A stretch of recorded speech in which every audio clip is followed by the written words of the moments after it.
রাসূল সাল্লাল্লাহু আলাইহি ওয়াসাল্লাম যখন মেরাজের মধ্যে গেছেন, মেরাজের মধ্যে যাওয়ার পরে জান্নাত যখন পরিদর্শন করতেছিলেন, সেখানে বেলাল রাদিয়াল্লাহু তাআলার পায়ের আওয়াজ শুনতেন। তো আল্লাহ রাসূল দুনিয়াতে আসার পরে, মুসলিম শরীফের হাদিস, আল্লাহ রাসূল দুনিয়াতে আসার পরে বলতেছেন, বেলাল তুমি কি এমন আমল করো যে আমলের কারণে আমি তোমাকে দেখলাম জান্নাতে তোমার পায়ের আওয়াজ আমি শুনছি। তো বেলাল রাদিয়াল্লাহু তাআলা বলতেছেন যে আল্লাহ রাসূল তেমন বড় কোনো আমল তো করি না, বাকি একটা আমল আমি সবসময় করি। কি? বেলাল রাদিয়াল্লাহু তাআলা বলেন যে আমি যখনই ওযু করি, খুব ভালোভাবে ওযু করি এবং ওযু করার পরে 2 রাকাত নামাজ আদায় করি। সুবহানাল্লাহ। আল্লাহ রাসূল বলেন যে হ্যাঁ, এই জন্যই জান্নাতে তোমার পায়ের আওয়াজ শোনা গেছে। এই নামাজকে বলা হয় তাহিয়াতুল ওযু। আমরা যখন মসজিদের মধ্যে প্রবেশ করে 2 রাকাত নামাজ পড়ি, ওই নামাজকে বলে তাহিয়াতুল মসজিদ।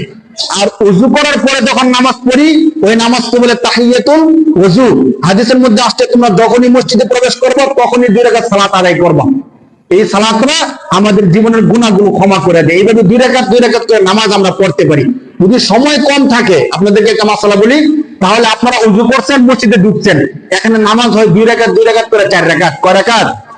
4 রাকাত না? ওযুর জন্য 2 রাকাত নামাজ, আবার মসজিদে ঢোকার জন্য তাহিয়াতুল মসজিদ 2 রাকাত।